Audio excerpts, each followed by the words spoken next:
சென்னை அடுத்த பூவிருந்தவல்லியில் 13 வயது சிறுவன் ஓட்டிய மோட்டார் சைக்கிள் விபத்தில் சிக்கியதில் அதனை ஓட்டிய சிறுவன் உயிரிழந்தார். கூடுதல் தகவல்களை தருகிறார் எமது செய்தியாளர் பிரேம்குமார். வணக்கம் பிரேம், முழு விவரங்கள் என்ன? பூந்தமல்லி அடுத்த மலையம்பாக்கம் பகுதியில் பள்ளி மாணவர்கள் 14 வயது பள்ளி மாணவர்கள் இருசக்கர வாகனம் விபத்து ஏற்பட்டது. அதில் ஒரு பள்ளி மாணவன் சம்பவ இடத்திலே பலியாயிட்டார். 2 மாணவர்கள் சிகிச்சை பெற்றவர். குறிப்பாக நசரத்பேட்டை பகுதியை சேர்ந்தவர் கலைவாணன், அவரது மகன் பிரியன் 13 வயது மற்றும் அவரோட நண்பர்கள் கார்த்திகேயனும் மற்றும் முகிலனும் இருவரும் காலை முதலே இருசக்கர வாகனத்தில் அப்போது மீஞ்சூர் வெளிவட்ட சாலை செல்லும் போது மலையம்பாக்கம் அருகே அதிவேகமாக சென்ற போது பைக்கை பிரியன் என்ற ஓட்டி செல்கிறார்.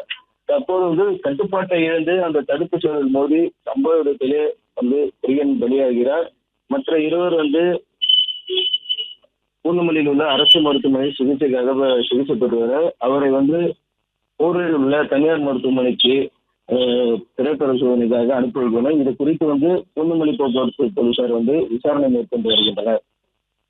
பிளே ஸ்டோர் மற்றும் ஆப் ஸ்டோரில் இருந்து பாலிமர் செயலியை QR கோடு மூலம் பதிவிறக்கம் செய்யுங்கள். செய்திகளை உடனுக்குடன் பெறுங்கள்.